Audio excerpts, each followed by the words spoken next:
আসসালামু আলাইকুম। আশা রাখি আপনারা ভালো আছেন। আলহামদুলিল্লাহ আমিও ভালো আছি। আজকের রেসিপিতে আমি আপনাদের সাথে শেয়ার করছি রুই মাছের পাতলা ঝোল। এর জন্য আমি বাটনা করে নেব। বাটনা করলাম পেঁয়াজ, মরিচ, তারপর রসুন, আদা আর জিরা দিয়ে। আর মাছগুলো আমি আগে থেকে একটু লবণ হলুদ মেখে রেখেছিলাম, কারণ লবণ হলুদ মেখে রাখলে ভিতরে সাদা থাকে না, এজন্য। আর এদিকে বাটনাটা আমি ভুনিয়ে নিচ্ছি।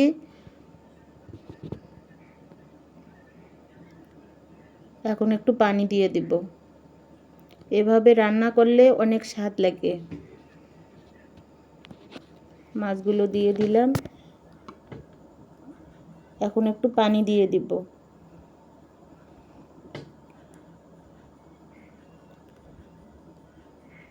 আজকে আমি খুব অল্প মশলা দিয়ে রুই মাছটা রান্না করলাম। আপনারা এভাবে রান্না করে দেখবেন, অনেক ভালো লাগবে খেতে। এখন অনেক গরম, তো গরমের মধ্যে একটু মশলা কম দিয়ে রান্না করলে অনেক ভালো হয়, এজন্য।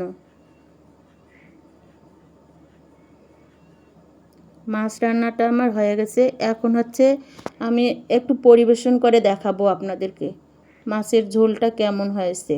ভালো লাগলে একটা লাইক, কমেন্ট, শেয়ার করবেন আর সাবস্ক্রাইব করে আমার সাথে থাকবেন। আপনারা ভালো থাকবেন, আমার জন্য দোয়া করবেন। আল্লাহ হাফেজ।